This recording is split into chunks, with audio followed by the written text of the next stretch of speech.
fue el gran artista, el gran artista que estuvo siempre con Luis Díaz. Debe bajar el bumper, exacto. Y subir la música, sube la música. Ahí. Un saludo a Arelis Toribio, que está disfrutando este programa. Abajo de la amapola. Ahora ponemos en pantalla la foto de Duluc para que la gente sepa. Y vamos a preguntarle y vamos a decirle a Duluc quién es José Duluc para que la gente sepa. Que buenos días. Buenos días. Muy buenos días. Aquí estamos Patricia Pérez Díaz, William Capellán, Johnny Vázquez, Baudilio Jiménez y un servidor Elías Ruiz Matuc. José Duluc, ¿quién es José Duluc? Buenos días a todos, a Elías, a ti, a Johnny, a la compañera que está ahí. Patricia. A Patricia, sí. Bueno, es un honor para mí hablar de este gran dominicano llamado Luis el Terror Díaz, con quien yo compartí gran parte de mi carrera. Sí. Desde que antes que yo estaba en el grupo Palemba. Sí. Y yo soy un folclorista, músico también que vengo trabajando en la UAS, desde aquel gran movimiento de la UAS, de la música de nueva canción. De la época del grupo Convite. Luego de Convite, pero yo fui influenciado por todo este movimiento de lo que fue la nueva canción, no solamente en Santo Domingo, sino en toda Latinoamérica, y de donde surge el grupo Convite.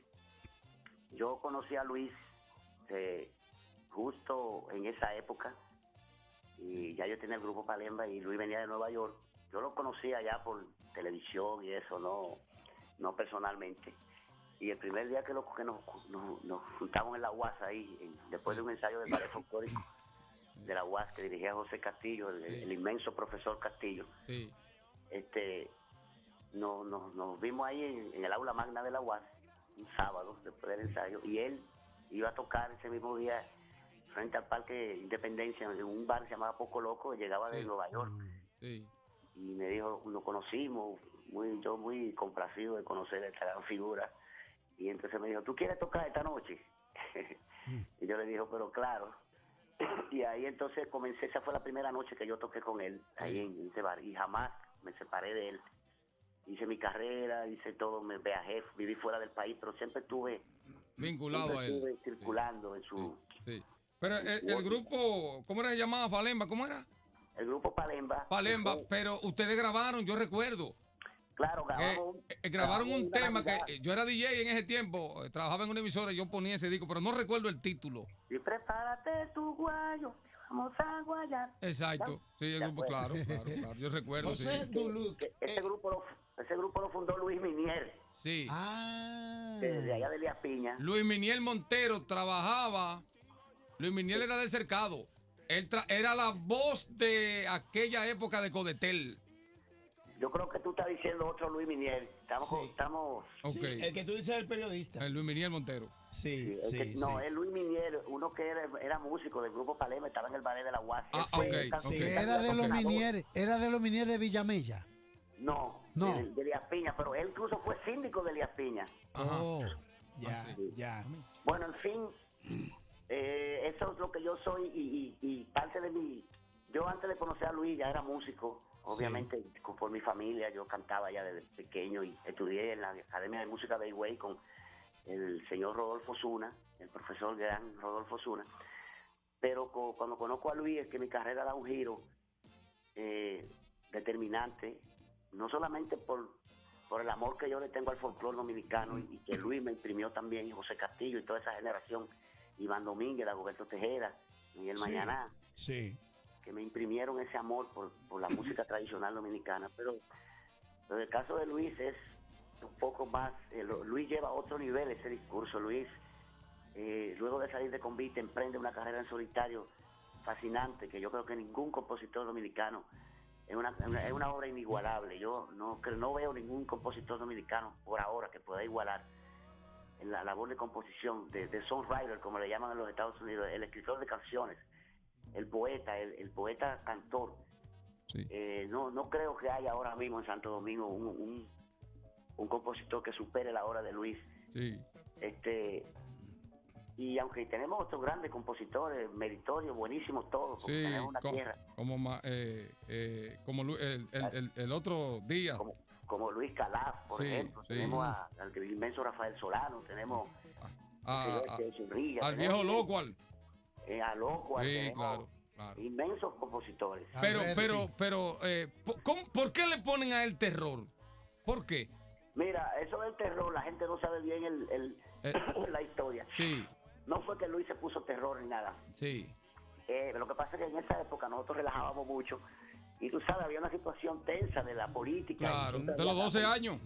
La 12 años, la policía Sí, metió un terror en la UAS, Sí. bombas, que sé yo qué, yo caía preso cada rato por los cabellos, porque sé yo qué. Sí. Cuando íbamos a tocar, a veces nos devolvían de los pueblos. Sí. Ustedes no van a poder tocar aquí, se van. Y entonces Luis me iba diciendo, oye, esta gente vive metiéndole terror a uno, todo el tiempo un terror. Dulú, mira, yo siempre a esta hora. Sí. Escúchame. Sí. Y es Cholo Brenes es Sí. quien que le pone definitivamente. Sí. La gente conoce eso porque entonces Luis decía, terror para aquí, terror para allá. Y cuando íbamos de Cholo y eso, dice, oye, un terror en la calle, yo Cholo. Entonces Cholo es que le dice, Cholo Brenes, cuando se hace el disco de merengue, Sí. que tiene a Hombre, que tiene a Liborio, que tiene a Lena, aquel inmenso disco de merengue, Sí.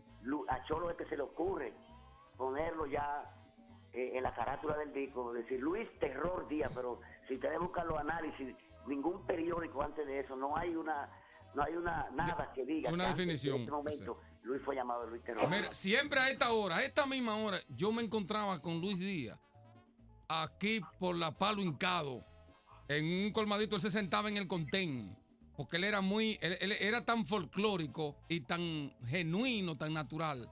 Y yo a veces me paraba a hablar con él ahí. Y él siempre, él era la misma persona que tú veías en todos los lados. Y tú veías a Luis Díaz sentado en un contén, hablando, tirándose un traguito, conversando. ¿Cómo era ese? ¿Cómo ustedes lo digerían a él con esa personalidad? Mira, escúchame, Johnny, tú sabes que cuando una persona es pública siempre se hacen leyendas y la gente repite cosas. No es cierto que Luis vivía sentado en un contén, eso no es verdad. Quizás tú lo viste un día sentado en un contén o algo, y hasta 2 días lo pudiste ver. Sí. Pero no necesariamente. Pero no era abandonado, era compartiendo, porque él era muy amistoso. Claro que sí, porque si tú vas a compartir con una gente, Sí. y Luis, tú te sientas en el contén a hablar con él, pero no es una persona cualquiera. No, pero claro que no. Cualquier persona que lo vea va qué sé yo, a advertir Sí. que esa persona está sentada en el contén. Sí. Quizás es un hecho intrascendente, pero yo lo digo porque mucha gente... Mucha gente lo llama de manera despectiva. Sí, lo quiere dibujar. Dice que era un borrachón, por ejemplo. Dulú, mira. Colmado, borracho, no. ¿Tú sabes quiénes hacían eso? Quienes no conocían la obra de arte de Luis Díaz. Exactamente. El que valora su aporte a la música, al folclore, a las raíces dominicanas, a las raíces afroamericanas, afroantillanas, valora a Luis Díaz. Claro que sí. Dulú. Y mira, yo creo que va a tomar tiempo. Yo soy optimista. Sí. Porque las obras verdaderas no mueren. Cuando un artista hace una obra de esa categoría no morirá nunca. Así es. Y mientras más pasa el tiempo, esa obra se va gigantando. Como ha pasado con otros artistas. Hay personas, no solamente del arte, de la ciencia, que su obra ha durado, qué sé yo, 100, 200 años para que su obra pueda en la humanidad establecerse. Exacto. Y yo a Luis lo veo no solamente como un autor dominicano, está para mí entre los autores del mundo, al nivel de otros autores famosos, songwriters, gente que ha hecho canciones, y que Luis incluso supera el número de canciones. No voy a mencionar algunos para no crear polémica ahora, porque no es el caso, pero con el tiempo yo creo que esta obra se agigantará, y no solamente de la de él, sino obra de muchísimos artistas que circulan en esta forma de hacer música, que nos las enseñaron ellos con Vite, porque antes de ellos no era posible que un campesino estuviera en un escenario tocando con un atabal, con un barquier. Era visto como algo... Él abrió esa puerta de eso. Mira, el interés de hablar de Luis Díaz nos nace aquí porque hubo un recordatorio, los amigos oyentes llamando aquí a la emisora, al canal, diciendo, óigame, ustedes no van a hacer nada en honor a Luis Díaz, que nació un 21 de junio del año 1952, que muere el 8 de diciembre de 2009. Y un reportaje en el periódico Listín Diario recordó precisamente sobre esa trayectoria de Luis. Tú que estuviste con Luis Díaz, ¿cuándo comienza verdaderamente su carrera musical? Mira, hay alguna cosa que se ha visto. Luis ya en Bonao, según él mismo ha dicho, hay algunas entrevistas fascinantes que Luis ha dado, que donde uno puede decir una que le dio, por ejemplo, le hizo José Mármol en Conversación en la Catedral. Sí. Le hizo Jochi Mármol. Sí, yo recuerdo. Pero Luis comienza ya, qué sé yo, en Bonao a los 17 años. Sí. Con un grupo que tenía ya llamado Los Chonis. Sí. Y tocaba su guitarra y era rockero. Y Sí. yo te voy a decir algo muy importante de esto que te voy a decir ahora. Sí. Yo era rockero, porque en Bonao tú sabes que había mina, se hablaba inglés. Sí, ya sí. hablaba- Sí. Ahí los jóvenes hablaban inglés porque estaba Falcon Bridge, estaba alguna, los gringos estaban presentes en esa región. Sí. Y Luis ya temprano ya toca la guitarra y oye a los Rolling Stones, Ok. y yo a los Beatles. Luis hace un cuento que él oyó cuando se estrenó por primera vez Long Me Do de los Beatles en la BBC de Londres con un radito de banda que tenía su mamá Sí. allá en Bonao. Sí.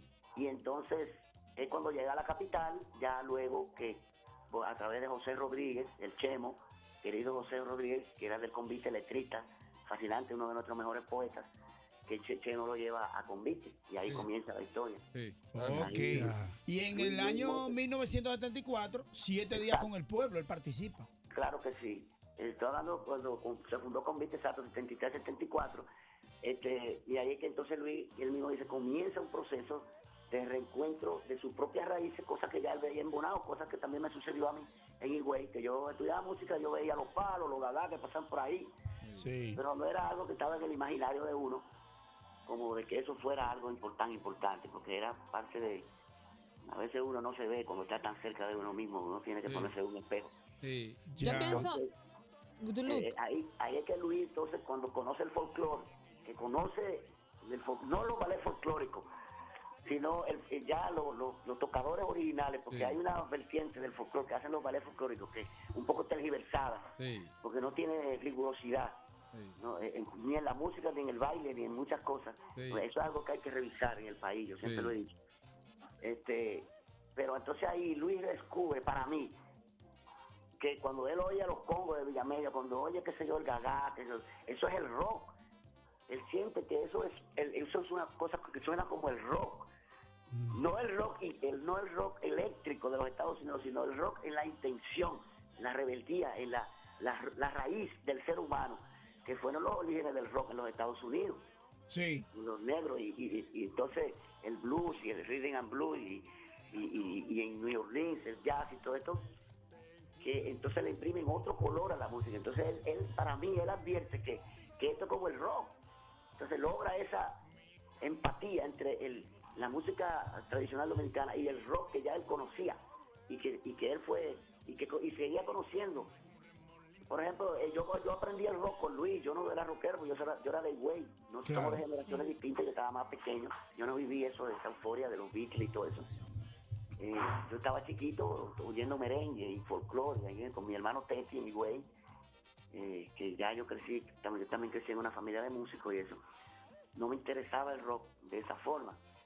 Pero con Luis es que yo conozco eso. Y entonces entendí luego, cuando oigo a Cinto Miñera, los congos de Villamella cantando, ya yo me voy, ahora, yo me voy. Eso es, él siente que eso es el rock dominicano. Y entonces por eso que él hace esa simbiosis, esa transformación fascinante del rock con la música tradicional. Recuerden el grupo Transporte Urbano, Sí. grupo de rock que tocábamos muchísimo aquí en la zona colonial.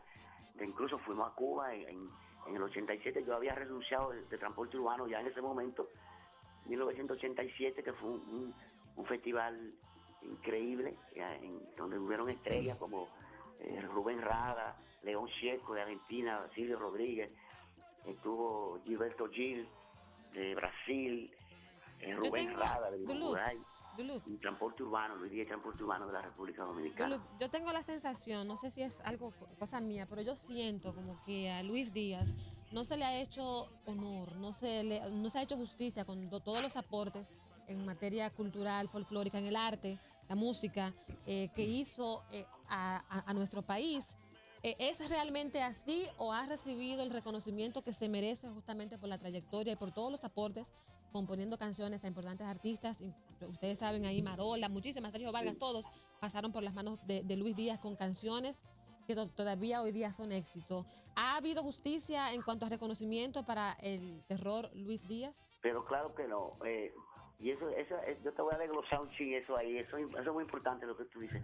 Y no se le ha hecho justicia porque no ha llegado el tiempo todavía. La obra de Luis es demasiado inmensa, no se entiende todavía. Me gustó eso que dijiste. Su la obra obra de aún no Luis se entiende. Trasciende la farándula, a los cronistas de arte, trasciende a acroarte, trasciende a todo eso que se llama el espectáculo, el show de lo que es la música dominicana. Y es una obra que se compone de una inmensidad de canciones, de tantas canciones y de formas diferentes.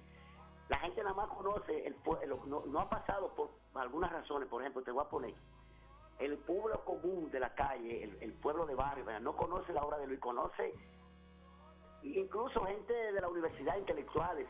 Ustedes mismos que están hablando de Luis, hay infinidad de canciones que no la conocen. Ustedes conocen Marola, conocen Baile en la Calle, Liborio, El Guardia del Arsenal, exacto. Sí. que son las canciones que han grabado otras personas. Sí. La más clásica, como se La diría. más clásica que se han escuchado en la radio. Pero ustedes no han oído Guitarra y Puta, ustedes no han oído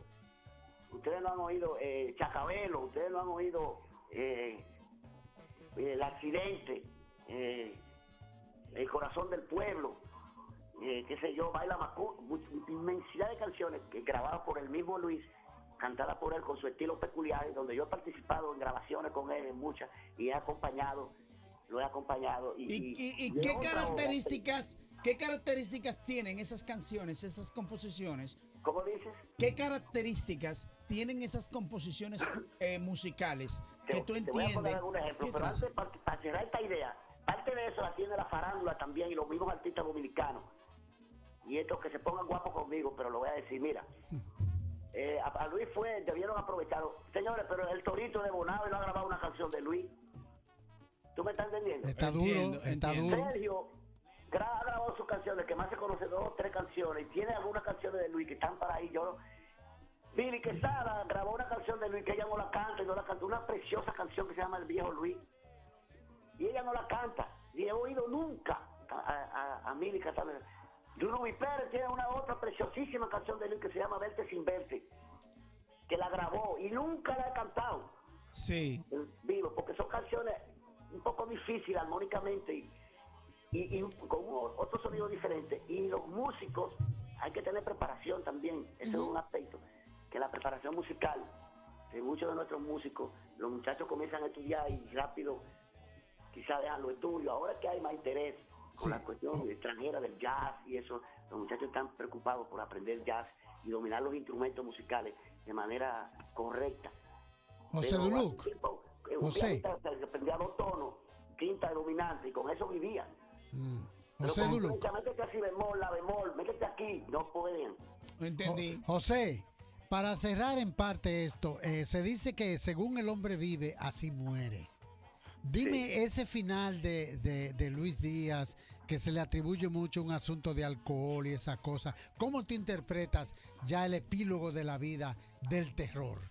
Sí, bueno, mira, para mí Luis se sentía, como tú dices, decepcionado. No decepcionado, soltó en banda a la sociedad. La soltó en banda y vivió su vida, porque él vio eso es lo que ustedes dicen. Con una obra fascinante como la que él tenía. Mucha gente del medio que hoy hablan de Luis Díaz eran adversarios a Luis Díaz. Ya. Y iban hablando mal de él. Lo rechazaban. Lo ignoraban. No solamente lo ignoraban, porque ignorarlo es hasta decente, que tú ignores a alguien. Sí. Vilipendiado y ¿cómo te voy a decir? Decían que estaba loco. Ese tipo está loco, porque Decimos cuando en la gente tiene dominicano, talento, sí. lo despotricaban. Sí. Chismoso y con un poco de envidia, yo creo, por el poder que Luis tenía, el poder musical. Y mucha gente que se cree que son grandes cosas aquí, lamentablemente son productos no del bulto, pero sí del medio, y llegan a una fama que sobrepasa su propia capacidad. Y hay un chamán mexicano, don Juan Carlos Catana, que dice: tú tienes que tener cuidado que el nombre tuyo no te coma a ti mismo. Ah, Porque llegamos a un punto donde el nombre nos come a nosotros. fue demasiado grande para ellos. No en el caso de Luis, yo digo de otra gente. Entonces Luis se sintió decepcionado para mí, mi percepción, y vivió su vida, bebía, le gustaba beber, le gustaba vivir la noche, no comía bien. Ya aspectos personales que otros artistas han vivido en el mundo. Sabemos lo que vive un artista que con la soledad, cuando tiene una obra, se va a un mundo. Se deprime, vamos a decirlo bien. Se va a un mundo solitario y hay que beber. Yo tengo que beber una cerveza diaria de que me levanto todos los días para no volver en este país. Por lo menos una. No, Sí. no tomo ron y eso, pero sí, también la cultura dominicana es todo como un romódromo. Tú llegas a un colmado y los postes te saludan. Sí, sí, ¿cómo sí. estamos? Increíble. Sí, no, ¿Cómo la está gente aquí entiende que no se puede vivir sin alcohol. Que no se Mira, puede vivir sin mira, alcohol. Y Duluth, el dominicano, y esto yo lo digo no por política y nada de esa vaina, pero sí, el dominicano tiene que cambiar y centrarse más en lo que es él mismo. Se beben los cuartos, los juegan, se los fuman y después dicen, ¡maldito gobierno! ¿Y me estás entendiendo? Duluth, para cerrar, ¿cómo tú definirías a Luis Terror Díaz como artista dominicano, como personaje artístico, como compositor? ¿Cuál sería la definición, la característica de ese hombre? Bueno, yo creo que Luis, para mí, y pues lo dije al principio, es el compositor insuperable ahora mismo. No veo que nadie que pueda superar, ni siquiera yo. Yo tengo muchas composiciones buenas, aprendí a componer con él. Y también tengo mi carrera y me siento bien con mi música y eso, pero honestamente lo veo como la persona que llevó la música dominicana a un nivel de dignidad. El hombre que más grande, que con más dignidad le ha dado a la música dominicana, a nivel sonoro, a nivel de sus letras, de su poesía. Y como persona, Luis era una persona tremenda, amable, una persona bondadosa, solidaria. Todo el mundo lo puede decir en la calle, la gente que conocía a Luis. Nunca había a Luis golpear a nadie, ni al contrario, era medio cobardón, grandote así, porque no le gustaba la violencia. Sí. Creo que estamos ante un dominicano, de los más grandes dominicanos de este siglo. Y así yo lo veo. Yo creo que con el tiempo seguirá gigantando y el pueblo dominicano, su aporte, llegarán a las nuevas generaciones, a los niños y a todo lo que es nuestro país. Gracias, Duluth, por esa importante descripción de este importante artista. Gracias por aceptar esta entrevista con nosotros. Luego, posteriormente, vamos a hacer una entrevista, pero sobre tu composición Trayectoria artística también. y trayectoria. Johnny, escúchame decirte esto para después, que le voy a llevar ese disco allá al programa. Estoy en espera de unos discos que me van a llegar de Japón. Sí. Porque yo llevé a Luis a Japón en el 2001, a Crispín Fernández. Sí. Y ahí esos audios los encontramos y editamos un disco con Crispín Fernández, una Sí. cosa histórica. Sí. El maestro Crispín Fernández, una de Saxofonista. nuestras grandes luminarias. Importante. Yo y Bonnie Raposo y Luis Díaz, un disco que va a salir en vivo en Japón que tocamos. Está bien. Es parte del legado. Gracias. Bueno, pues lo a esperamos. Gracias, Duluth, por estar con nosotros. Nosotros nos vamos a una pausa comercial Gracias. y venimos con más aquí en La Opción. Yo me voy a morir. Negra, yo me estoy muriendo. Óyeme que yo me voy a morir.